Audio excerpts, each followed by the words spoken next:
Pag-aralan po natin ngayon ang tinatawag na paspon. So dito po mga kaibigan, sa screen makikita nyo po ang paspon dito. So ito po ang tinatawag na paspon, itong nasa gitna at itong nasa wing side.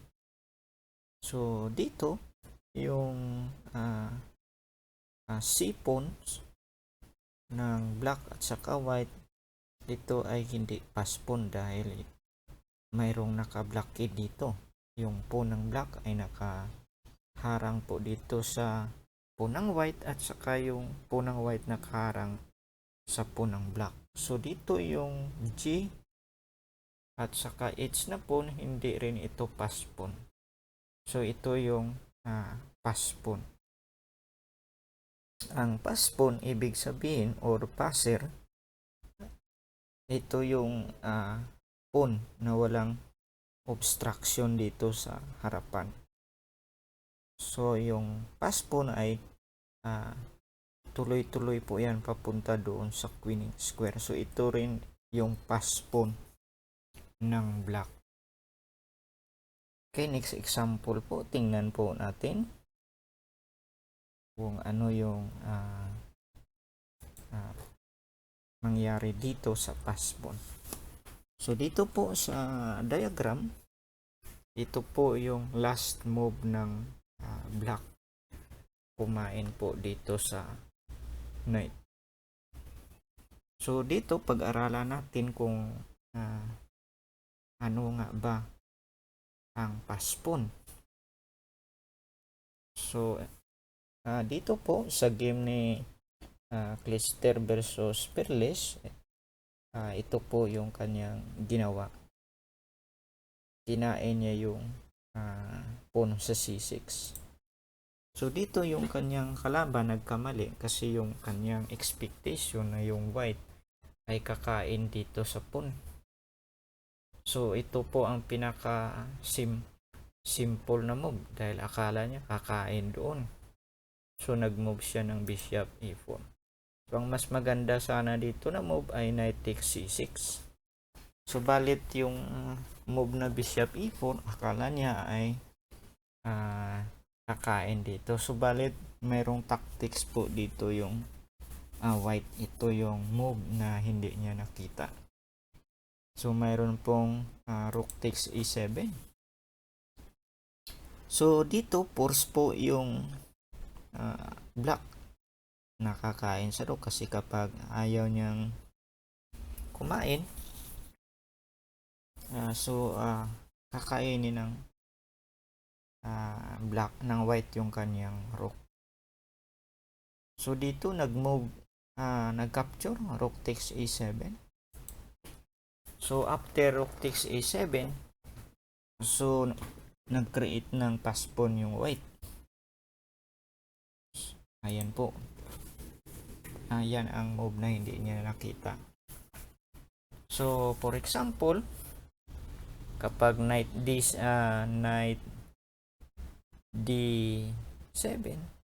or knight c6, mayroon pong check. So magki-queen po yung pawn, mayroon pong check. So lamang na po dito yung yung white. So for example, knight c6 check, knight d8. So yan po ay winning na po yan dahil mayroon na po siyang queen. So balit kapag nag rook a8, so kakainin lang rook a8 ay wag kang kumain dito sa knight queen pa rin, c8 queen. So ayan po, dahil sa paspon po dito, ito po ang ating pag-aralan ngayon kung paano gagamitin yung paspon. So dito dahil sa paspon naipanalo ng white yung game dito. So tingnan po natin ang next example. So ito po, dito po sa position mayroong connected paspon yung white or protected pass pawn. Ito, dalawang pass pawn. Subalit yung pinaka simple dito na move ay knight takes c6. So, kapag knight takes c6 rook, so rook takes c6, so malaki na yung advantage ng white dahil ipopost niya yung pawn. Pagkatapos mag-check tapos queen. So winning na po yan. Subalit ang ganyan na move ay hindi po pwede dahil dito ay may counter attack po dito yung black. Mayroon kasi ditong threat sa dito sa g2 na pawn. So kapag kakainin doon, instead na knight takes c6, so mayroon po ditong check. Mayroon pong draw dito. Perpetual check. So dahil dito sa pass pawn, may panalo ng white yung kanyang position dahil ma-promote niya yung kanyang pass pawn. So ito po ang ideas. Nag-sacrifice ng rook para ma-eliminate yung counter attack ng black or yung threat sa rook takes pawn. Rook d takes e2, rook takes e2, rook takes e2. So dito malakas yung pass pawn ng white dito. So for example, instead na rook takes e2, kakainin niyo yung pass pawn, rook takes e5. Pagkatapos kapag nag b7, so magmo-move siya ng rook b5, so losing dito pa rin yung black kasi mayroong double attack dito. b8 queen, then rook takes queen, knight takes d7, check, tapos knight takes b8. So dito after rook takes e2, nag-move ng b7. So dito sa position, ito po yung ideas para ma-stop ng black yung pass pawn, magmo-move ng rook b2.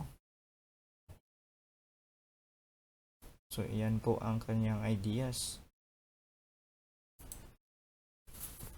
So yung move na rook b2 ay may threat na rook takes pawn. So pwede mong dipinsahan ng pawn yung pass pawn, tapos mag e7, mag queen. Subalit yung magandang move dito ay nakita ni Karyakin. Ito po yung ideas dito para ma-promote ang pawn. Nag-move siya ng knight d7, check, tapos king e8, tapos nag knight b6. Yan po ang ideas. So losing po dito yung black dahil ma-promote po yung kanyang pass pawn. Okay, another example, tingnan po natin. So dito sa posisyon, ito po yung game ni Kasparov versus Prevail. So yung pinag-aralan po natin dito ay yung pass pawn. So dito tingnan po natin paano mag-create ng pass pawn. Ito po yung ginawa ni Kasparov. So dito si Kasparov nag-move ng d5. So after d5, nag-sacrifice po si Kasparov dito ng pawn sa c3. So balit yung kanyang pawn sacrifice ay para maka-create siya ng pass pawn. So bishop takes pawn, rook e d1, then e takes d5, e takes d5. So dito hindi po pwede ma-capture dito yung pass pawn.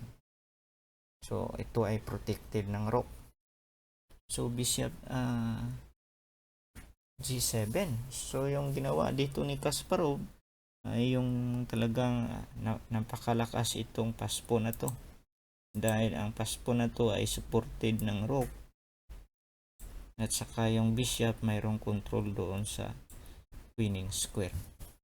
Yan po ang kanyang ginawa. So dahil malakas yung kanyang pass pawn, so tingnan po natin kung anong mangyari dito. d6, tapos nag-move siya ng F6 yung kanyang kalaban. Kasi magmo-move ng D7, so delikado yung pawn kapag nagtuloy-tuloy na papuntang D8. Winning po yan. So for example, nakaabot dito yung pawn, so rook takes D8, rook takes D8, rook takes D8, bishop takes D8. So advantage yung white, kaya nag-move siya ng F6. So dito nag-move ng D7, tuloy-tuloy. So after knight D7, yung kanyang ginawa ng kanyang kalaban na si Prevail, kinapture niya yung bishop sacrifice, kasi nag-sacrifice din dito ulit si Kasparov. Ito po, kinain po yung bishop. So ang magandang move sana dito ay rook D8, kasi yung ideas magmo-move dito ng knight para kakapturein ito yung yung pass pawn dito para ma-eliminate. Subalit kapag nag-rook E8, ito lang po yung tamang move, tapos knight B8. Ayan po, queen C4, check, king H8, tapos knight E5. So dito advantage pa rin yung dito, yung white, kasi kapag kakainin niya, so kakainin po yung yung, so for example if x E5, so advantage po dito yung white, kasi malakas pa rin yung pass pawn, hindi pa rin yan ma-capture. So for example, rook takes D7, so mayroon pong queen E8. So kapag knight takes D7, may napin po yung knight, hindi po makakalis, mayroong threat. So winning pa rin talaga. So dito for example, nag f takes G5, so yung kanyang ideas, mayroon pong check dito sa knight F7. So advantage pa rin yung white, kaya kinain na lang dito. So balit kahit kinain ito, ay delikado pa rin yung king ng black, ay under attack. So queen C4 check, then king H8, knight takes G5. So mayroon pong ideas dito yung white na mag-check. Tapos delikado dito, mayroong queen check, queen sacrifice, rook takes E8, pawn takes E8, winning. So dito nag-move ng bishop F6 para suportaran dito yung D8 na square. So nag-move ng knight E6 para ma-attack yung rook. So after knight E6, knight C7. So dito hindi na siya nag-move dito ng rook dito sa kabila, kasi mayroong attack dito. Mayroong attack dito na ideas, or pwede rin dito. Knight takes C5, knight takes C5, queen takes C5. Tapos rook takes, pwede yun. May taktik ba? Okay, hindi pwede. So yung magandang move lang dito, atakihin yung bishop. So mahirapan po dito yung black. So yung ginawa ng black ay nag knight C7, binigay na lamang ang rook. Knight takes F8, rook takes F8, tapos rook D6. So after rook D6 po, mayroon po yung tactic.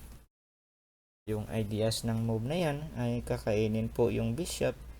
Tapos after rook takes F6, mayroong double attack. Mag-quick queen po yung pawn. So dito yung ginawa ng black para ma-avoid yung tactic, nag-move ng bishop A7. So yung ginawa ni Kasparov dito ay nag-promote ng kanyang pass pawn. So dito, dahil ang move na ito, hindi naman talaga ito pwedeng i-give up na lang yung pass pawn. So ang move na ito po ay good move po. So may dalawang ideas po dito. Kapag kakainin ng rook takes rook, So rook takes rook, bishop takes rook. Tapos mayroon po ditong timpo. Mayroon pa pong attack yung white dito. So yung problema ng black dito, yung kanyang king nasa corner. Delikado sa attack. So after bishop f6, mayroon pong ideas dito na magmo-move ng rook d7 tapos queen f7. Mayroong threat na checkmate dito. O dito queen f8. So napaka-weak po dito yung 7th rank ng black. So subalit kapag nag-bishop takes d8 siya, instead na i-promote yung kanina, nag-move ng rook takes d8, simplify. So ito po yung good move dito. Mayroong mating attack. Queen c3 check. So hindi makapag-move ng bishop f6 o rook f6 dahil may rook sa d6, king g8. Tapos dito may meeting attack, rook d7, nagdipinsa. So after nagdipinsa dito, mayroon pa ring check dito yung white. Mayroon pa ring attack si Kasparov, king h8. Tapos continuous yung kanyang attack dito sa knight. So after queen e6, so hindi po dito makamove siya ng knight d5 dahil ganun pa rin may meeting attack dito sa h6. Mayroong attack dito, double attack, double threat. Tingnan nyo po ang double threat dito saka dito. So may queen takes rook, queen takes h7. So kaya nag-move na lang siya ng queen e6. So pinakain yung pawn, pwede rin kainin. Subalit ito ay mayroong meeting attack. So ayan po ay nag-resign na po dito yung black dahil wala po itong depensa. So dito sa posisyon nakikita po natin kung paano gagamitin yung pass pawn. Talagang mahirap talaga kapag mayroon ng pass pawn kung ikaw ay isang defender. So pabor po yung sa kabilang side. So dito dahil sa pass pawn ni Kasparov, nagkaroon siya ng magandang atake dito, opportunity na ma-attack yung king ng kanyang kalaban at maipanalo yung game. Okay, tingnan po natin ang susunod na example dito. Okay, dito sa game ni Murosevic versus Nikolic. So ito po ay noong year 2000. So dito po ang white ay mayroon pong pass pawn dito. So dito ay winning dito yung white dahil sa pass pawn. So malaking itulong yung pass pawn dito. So ito po yung ginawa dito ni Murosevic. Mayroon pong tactic dito. So tingnan nyo po ng mabuti yung kanyang ginawa. So mayroon pong sacrifice dito, double sacrifice. Bishop takes g7. So yung ginawa niya dito para mabawasan yung depensa ng black sa 8th rank, para ma-promote yung pass pawn ng white. So for example, rook takes g7. So mawawala ng depensa yung black sa 8th rank dahil kakainin niya pala yung rook doon. Then knight takes f8. Ayan po, mayroong queen po na promote po yung kanyang pass pawn. Mayroong threat sa knight, queen takes f8. So dito na-force yung black na magdepensa. So after king g8, so isimplify lang po yung position dito, kainin lang yung rook. Tapos king takes g7, mayroon po ditong magandang atake yung yung white. Yan po ang mangyari. Queen e7 tapos king g8. So yung king pupunta dito sa dalawang square, king g8 or king g6. So for example, king g8 muna tayo.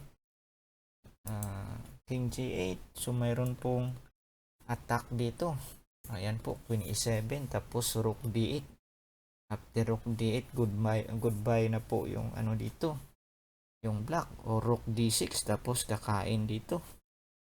Ayan po ang idea. So balit dito, tingnan nyo po yung king ng white ay safe po yan. Kapag nag-check yung black ay may pwede pong magtago dito sa its file yung king. So dito, queen e6. So tingnan nyo po ng mabuti dito dahil weak yung pawns ng black. So no need po na makipag-simplify kayo dito, mag queen to queen. Kasi kapag kakainin ito yung queen, knight takes e6, okay pa rin yung black dahil mayroon pa siyang pass pawn.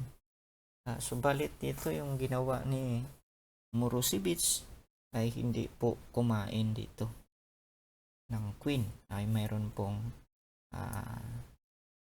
queen takes c5. Yan ang ideas dito kapag nag-move ng ganyan, queen b3.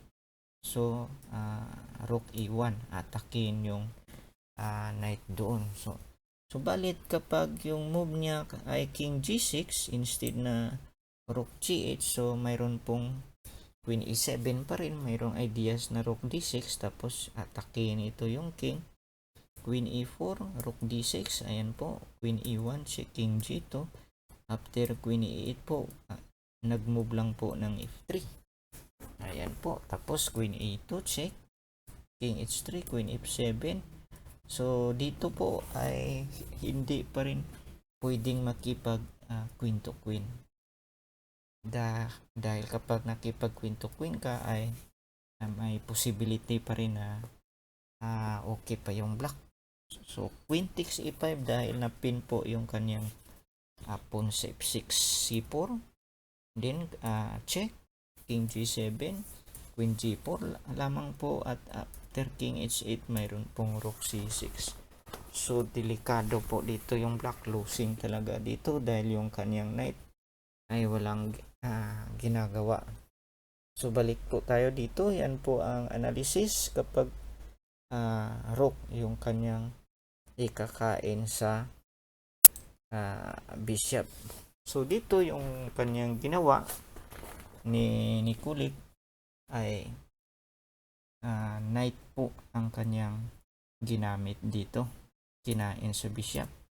Ayan po, knight takes g7. So after knight takes g7, ganun pa rin yung ginawa ni Murusiewicz para mabawasan yung depensa ng black sa 8 rank. Queen takes f8, rook takes f8, tapos rook d8 para ma-promote po yung pawn next move. Subalit kapag nag-rook takes rook, rook takes rook po dito yung black, rook takes rook. So losing po yan kapag kakainin. Hindi po pwede yan dahil mayroong rook takes rook, check, tapos knight e8, tapos b8. Ayan po, winning po yan ang dito yung white.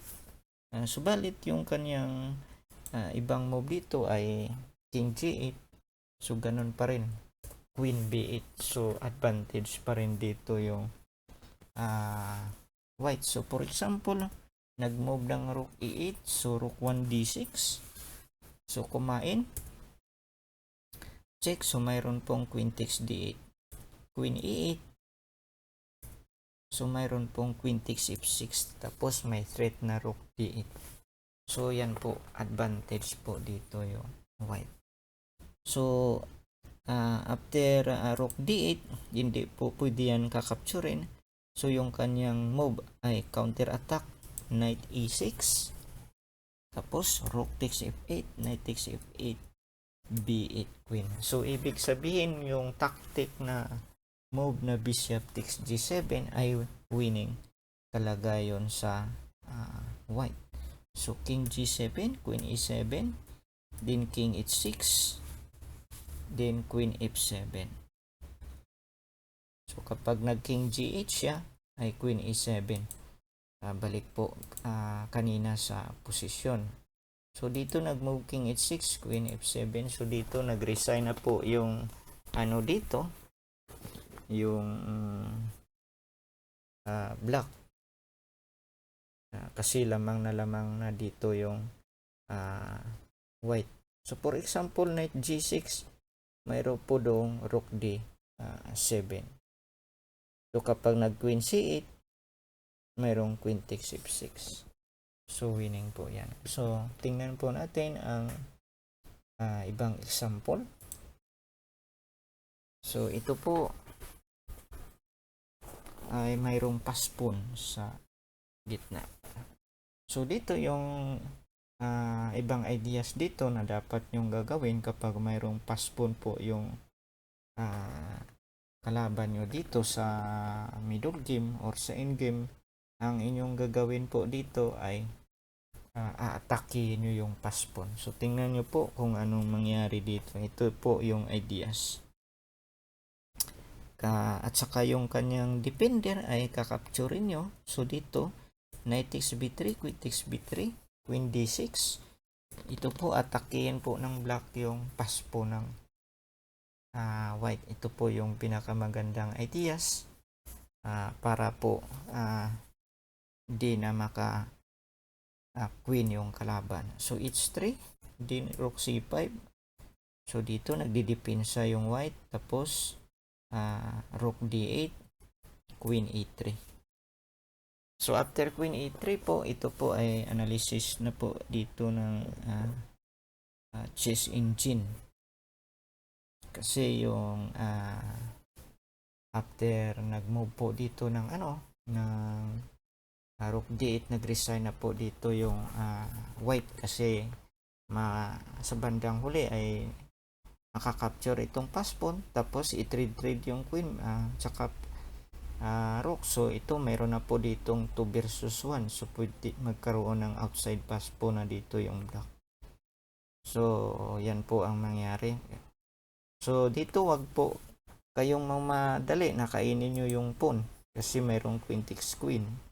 Okay pa po yung dyan, yung white.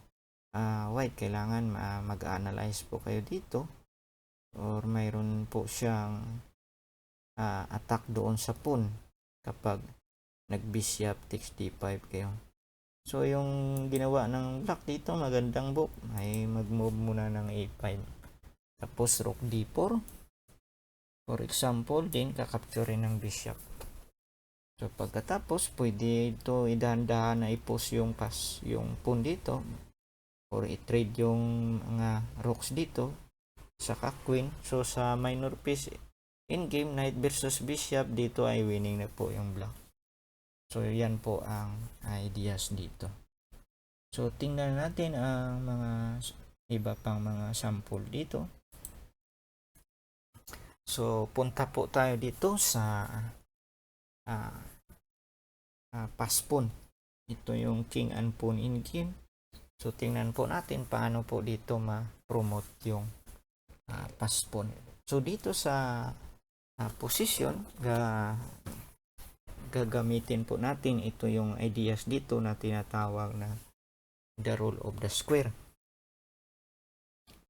So sa pamamagitan ng square na ito, malalaman natin kung ma-promote natin yung paspon kahit wala siyang kasamang king. So for example, kapag ito ay black to move, so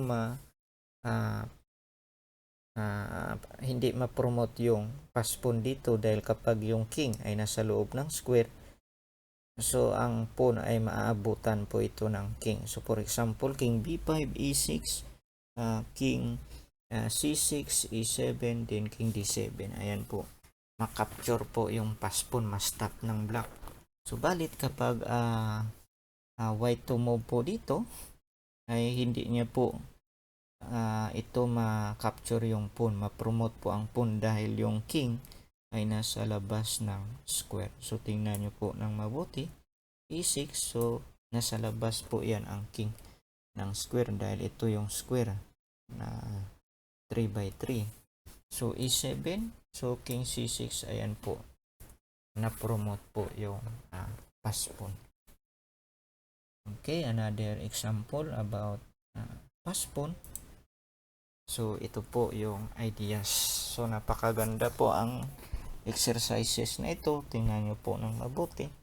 So dito sa position na ito, kapag ipupus po natin itong pawn, kapag black to move, so makapasok po dito yung black sa square.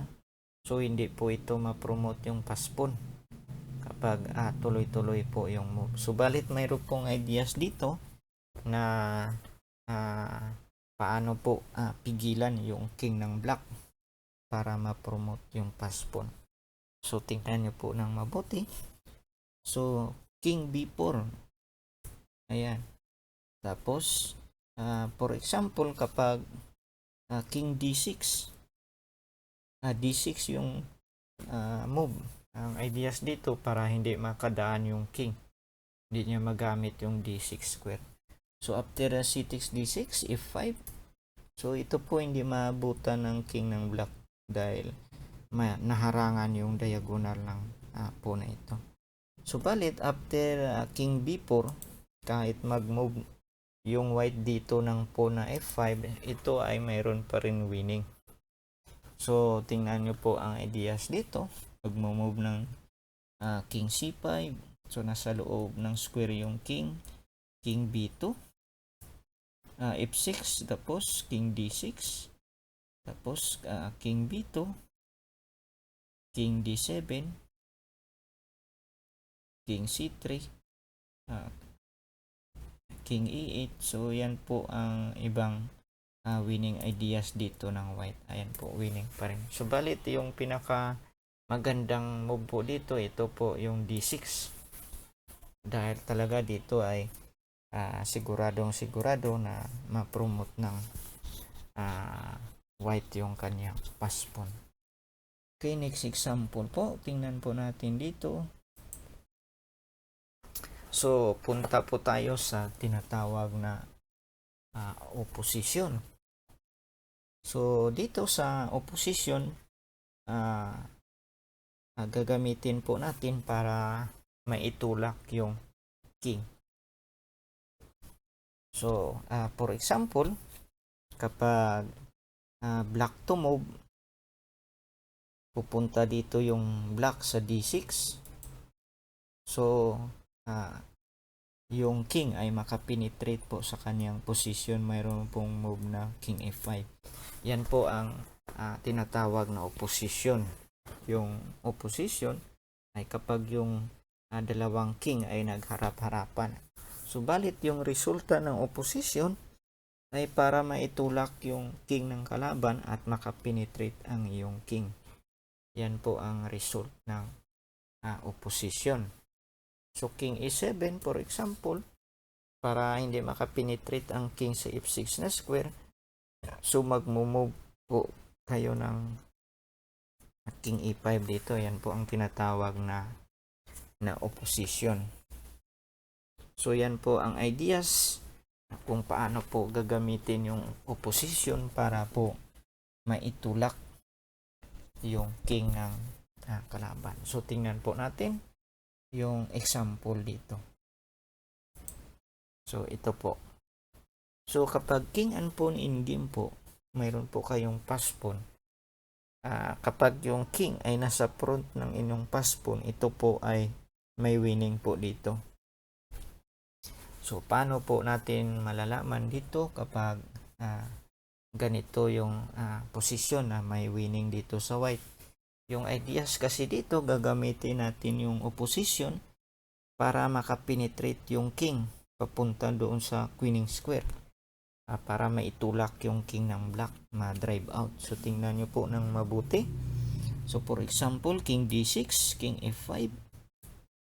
So king D7, hindi po pwede king E7 dito dahil mag-move dito ng king E7, may E5 may opposition. So ito po yung diagonal opposition. After king d7, king f6, din mayroong opposition yung black. So mayroon pong extra move yung white para yung king di makalapit sa pawn. Din king d7. So dito po tuloy-tuloy e5, din king e8. So after king e8 po dito, hindi po pwede ito i-move yung pawn kasi mayroon tabla po yan, mayroong opposition yung black. So after king f8, so e7, tapos king e8 din, king e6, stalemate po yan. So yung opposition dito ay king e6, yan po ang tinatawag na opposition, nagkarap-harapan yung dalawang king. So king d8, so ayan po na remove yung opposition sa black. So king d8, king f7, so ayan po na itulak na yun po yung king na drive out. So after king d7, e6, check, then d6, so winning po dito yung white. Yan po ang result ng opposition. So another example po, tingnan po natin. So dito kapag yung king ay nasa likuran po ng inyong pass pawn, wala pong panalo ito.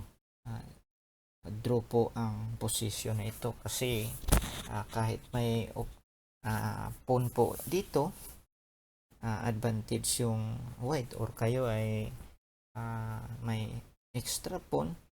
So dahil po dito sa opposition ay matabla po ito dahil yung opposition ay nasa black. So gagamitin po ng black ang opposition. So balit kapag kayo ay hindi kayo marunong magamit ng opposition, so matatalo pa rin po kayo dito. So dito king d7, so yung gagawin nyo po dito ay hintayin nyo po yung king at saka po na magkatabi silang dalawa, tapos i-move mo yung king sa harap ng king ng inyong kalaban kapag kayo ay defender. So ito po ang mangyari, king c5, ayan po magkatabi yung king at saka pawn. So yan po ang dapat nyong hintayin kapag kayo ay defender, tapos i-move nyo yung king nyo sa front ng king ng kalaban nyo. Ayan po ang opposition. So after d6, check, then i-block nyo yung pass pawn, king d5, then king d8. Ito lang po ang tamang square kapag kayo ay nag-move sa c8 or a8, mali po yan, mapunta po yung opposition sa white. So king c6, so yung king ay magkatabi sila ng pawn, so i-move mo yung king mo sa front ng kalaban mo para magkaroon ng opposition. So after d7 check, king d8, then king d6. So yan po, tabla na po yung position. Yan po ang tinatawag na stalemate. So next example po, tingnan po natin yung position na ito.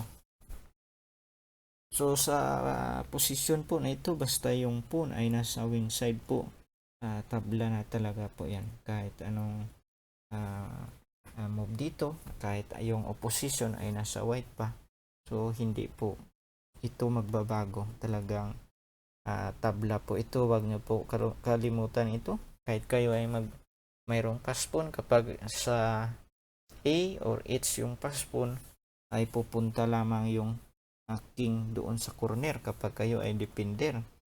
So wag kayong aalis dyan. So tabla na po yan. Okay, next example. So dito ang susunod na pag-aralan natin dito ay ito po yung tinatawag na protected pass pawn. So kapag yung pass pawn ay protected or supported, ito po yung pass pawn, yung king ay nagbablocky dito sa pass pawn, winning na po ito yung white dito kasi hindi ito makakapture. So yung gagawin na lamang ay i-eliminate itong mga pawns dito sa kabilang side, tapos pupunta dito yung king. So for example, yung gagawin ng black dito ay pupunta sa king e5, king e4, hindi po yan pwede kasi after king e4, pwede na po i-push yung pass pawn, ma-promote na po yung pass pawn dahil yung king ay nasa labas na ng square. So dito po para maipanalo po ito ng white ang position, kailangan po dito ma-eliminate ito yung pawns ng black dito sa queen side. So tingnan nyo po ng mabuti, c5, so after e3, c5. So for example, kung kakain dito yung black ay mali po yan dahil mayroon pong king takes e3 tapos king takes e4, tapos pupunta dito ang king, lalapitan itong isolated pawn, kaya nag-move ng c5. Ito ay mas better para kapag kumain, so kakapture niya lamang. So dito yung move ay c3. So after c3, nag-check. So for example, nag-move siya ng b3 para magkaroon din yung black ng protected pass pawn. So balit po ito ay hindi po ito matabla yung position dahil mayroon ng dalawang pass pawn yung white. So ipupush lamang yung pass pawn. So subalit yung black ay hindi ma-push, paralyze po itong pass pawn kasi kapag i-push niya, makaka-capture lang yung dalawang pawns. So king e5, din c5, king d5. So yung king po ay wala pong magagawa dito sa dalawang pass pawn. f6, king e6, c6, tapos kapag kakapture niyo yung pawn, so nasa labas na po ng square yung king dito.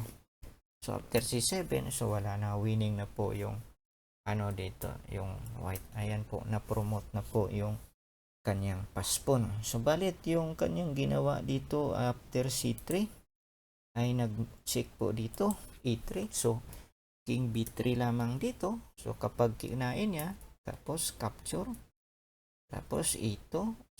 So ayan, king b2, e1 queen, king takes e1. So yan po, na-eliminate na po lahat yung pawns ng black. So yung gagawin ng white ay pupunta dito ang king. Gagamitin po natin ang tinatawag na opposition. So king f7, king b2, king f6, king b3, king e5, king c4, din king f6, king d5, king e7, so king e5. Yan po ang tinatawag na opposition.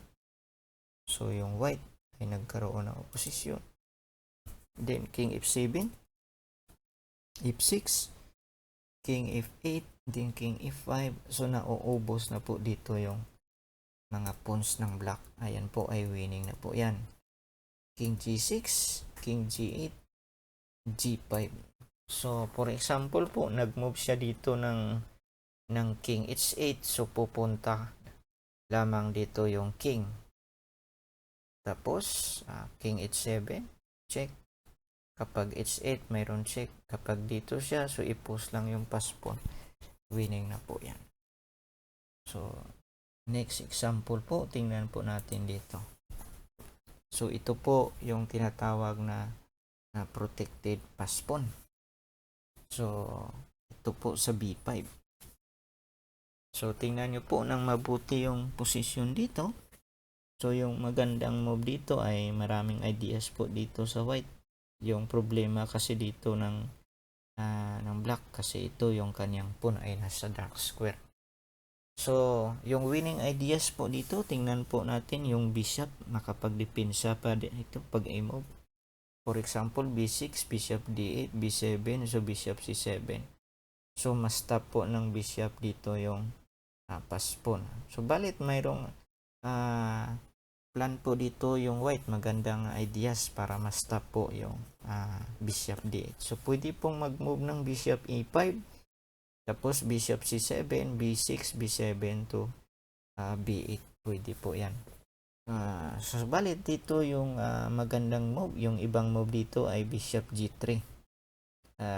Ito ay okay rin ang move na yan. Kailang matagal pa yan maipanalo ng white dito yung position. So ayan po, bishop b6, d4, then c6, d4, c5. So kapag nag-move po dito ng d3, so nasa loob po ng square yung king ng white. So hindi po yan ma-promote ng black ang kanyang pass pawn. So balit yung magandang move dito sa posisyon na ito, so tingnan nyo po, ito po ay i-post yung pass pawn b6. So after bishop d8, ito po yung magandang ideas, bishop a5. So mayroong threat po na b7, so ma-promote po ng white ang kanyang pass pawn. So yung ginawa dito ng black ay kinain na lang. Pagkatapos king f7, so bishop versus pawn ay winning po dito yung white.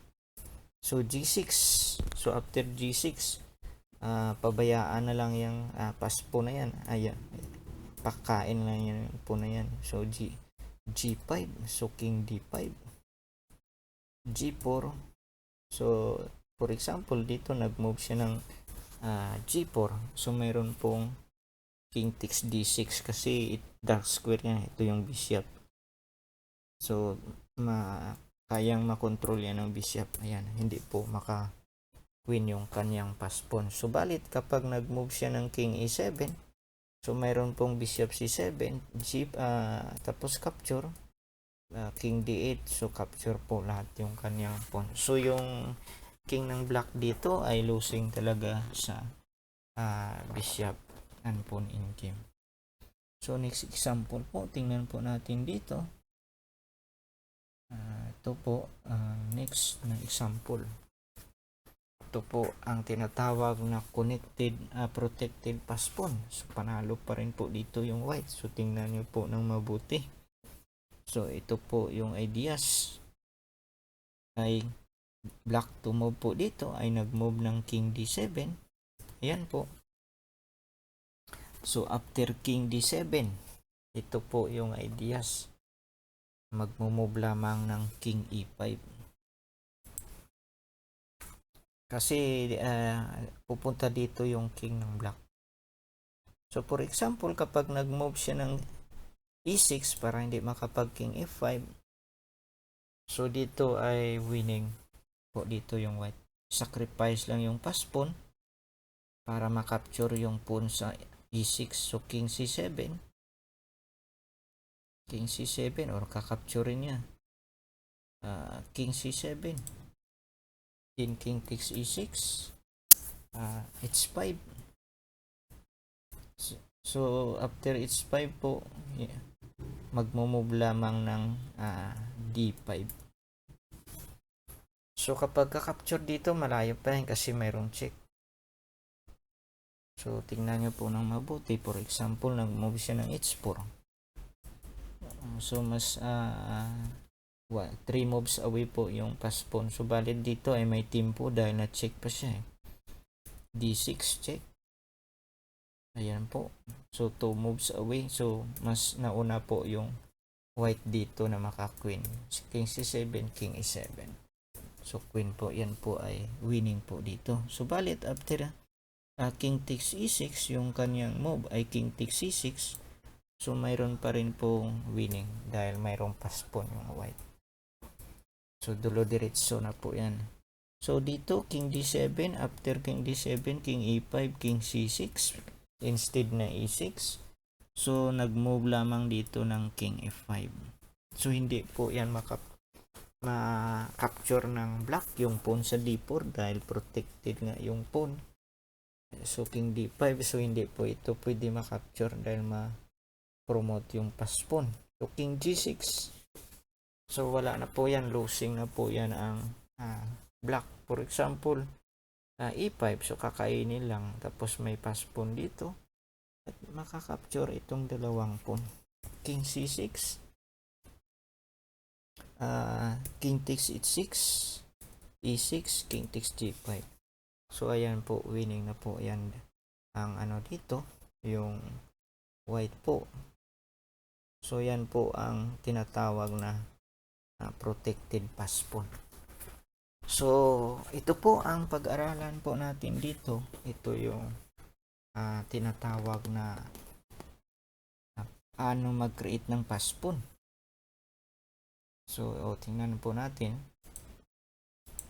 Ito paano po mag-create ng pass pawn dito. So, ito po ay knight versus knight in game. So, para po maipanalo po ito ng black ang game na ito, kailangan po dito mag-create ng pass pawn. Ito po yung ideas dito para manalo sa game. So, tingnan nyo po ng mabuti, kakainin lamang. Knight takes b2, knight takes b2. Tapos, ipopose yung pass pawn. Knight d3, din e2, knight b4. So, hindi po ma-stop ng knight. So, balit mayroong ideas po dito yung black, yung white para mas maganda yung depensa dito. So, pwedeng knight c1 or knight b4. So, instead na knight takes b2, yung magandang move dito ay knight b4 para mas stop muna yung pawn. So, balit dito yung knight ng white ay ma-paralyze po ito. Dito lang po yan. So, balit dito ay move po dito yung pawn para hindi makabreak yung white. Pagkatapos, i-maneuver po yung dito yung knight dito. Yung king papunta doon sa taas. Yung knight dito, atakihin yung kanyang backward pawn dito. Tapos, yung king ng black pupunta doon sa pass pawn. So, tingnan nyo po ng ideas dito. e3, knight d5 check, king e6, knight c3 para ma-stop yung pass pawn. Then h5 para hindi maka-break yung white dito, kasi kapag nakapag g4 siya, if takes g4, king takes g4, so maka-create siya ng pass pawn. So, yan ang ideas para walang counter chances. So, king e2, king f7. So, yung ideas dito ng white, ng black, pwedeng kapag naka king g6, magsasacrifice ng pawn. Tapos, king f4. So, yan ang ideas. So, king dito, knight e4. So, ito, nagsacrifice ng knight para ma-pose yung pass pawn. Knight e2, nag-block. Tapos, knight c5. Yung ideas dito ng knight c5, kasi yung knight pupunta dito sa e4 na square. So, ma-force yung white na magdepensa dito. Tapos, yung king pupunta po doon sa king side, papunta sa pass pawn. Para ma-drive out yung knight at ma-pose yung pass pawn. So, ito po ang nangyari. King e2, knight e4. So, magdepensa yung white sa kanyang backward pawn. Ito na po, king e6, king g2. Tuloy-tuloy na po yung king papunta sa taas. Ayan, king d4, king g2, knight c5 muna yung ideas dito pa. Kasi ito yung gagamitin niya. Dito, king d3, king c2. Pwede rin dito. So, ito yung mas maganda kasi kapag dito mayroong knight c1, ganun pa rin. So, king f3, king c4. Ayan po, king e3, king b3. Tapos, g4. Wala siyang magagawa. Capture lang. Knight c1 check. Tapos, king b2. So, tamang-tama po yung posisyon ng knight c5. Wala pong counter check dito. Knight e2. Then a2. Wala na po. Resign na po dito yung white. Hindi na po yan ma-stop ang pass pawn. Ma-promote na po yan. Okay, tingnan po natin yung ibang posisyon dito. So, tingnan po natin. So, ito po yung knight versus bishop. So, ito po, knight versus bishop.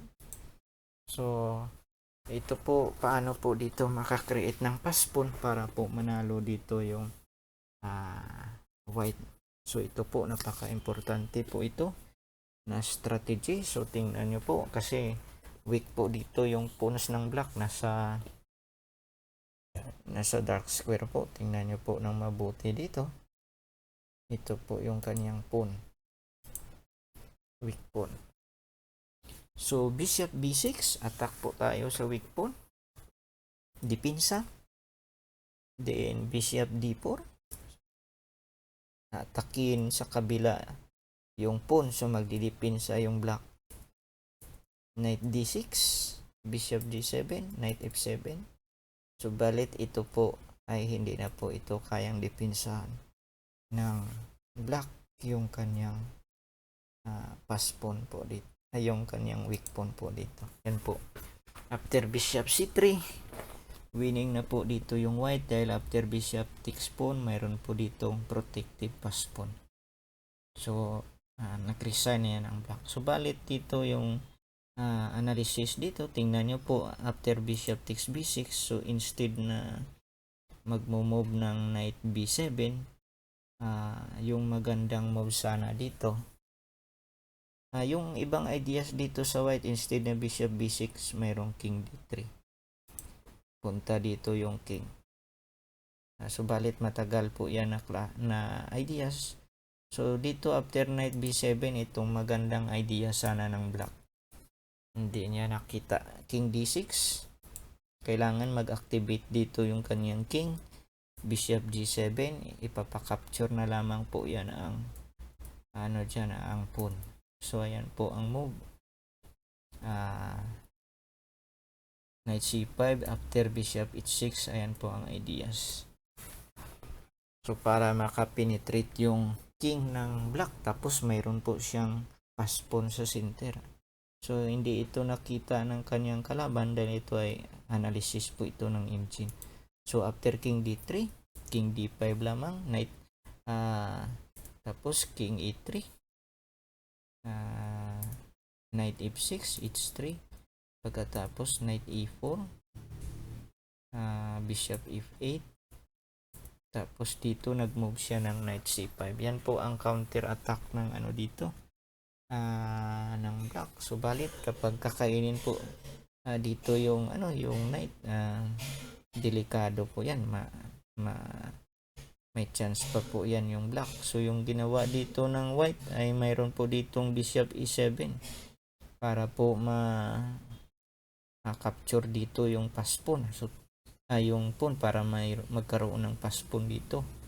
Kasi ang importante dito, makakreate ka ng pass pawn. So bishop e7, knight takes pawn, bishop takes pawn, knight c5. So bishop d8, counter attack sa kanyang weak pawn. Din e5. So ito na po yung pass pawn. Di na po ito kayang stop ng king ang dalawang pass pawn. g5, knight c5, g6, knight d7, h6, knight f6, so h7, knight d5 check, king dito. So wala na po, winning na po yan ang white. Yan po ang ideas. So tingnan po natin ang last na posisyon. Ito po, dito po tayo magtatapos. So tingnan po natin paano dito makakreate ng pass pawn yung white. So ito po ang problema po dito ng black po dito, yung pawn na ito ay nasa dark square.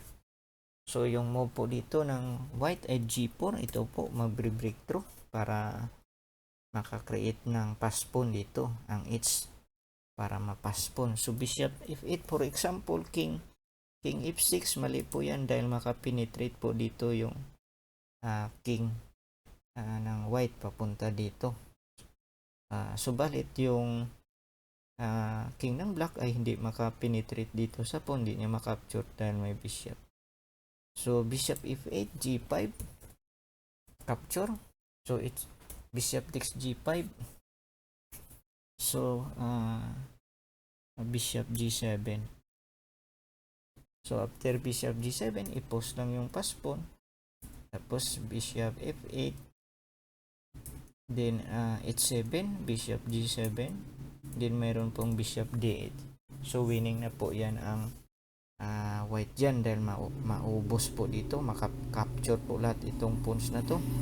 So balit yung ibang moves dito after bishop takes pawn g5, so instead na bishop g7, mayroon pong king f7 para yung king ma-stop niya yung paspon dito. So yung problema ay mayroon king takes e5. Tapos yung king ng white pupunta dito sa queen side. Ubos lahat yung kanyang pawn doon sa king side. Ayan po, magdipinsa po dito yung black. So king c6, bishop b4, king bishop e3. So wala na po, losing na po dito yung black. King takes po na, ayan po. Winning na po yan kasi yung next move kapag nag king d6 ipupus yung paspon. So kapag king f6, so mayroong bishop takes e5, another paspon po sa white. Ito po, winning na po dito. So maraming salamat po sa inyong panonood dito sa ating chess channel na ito.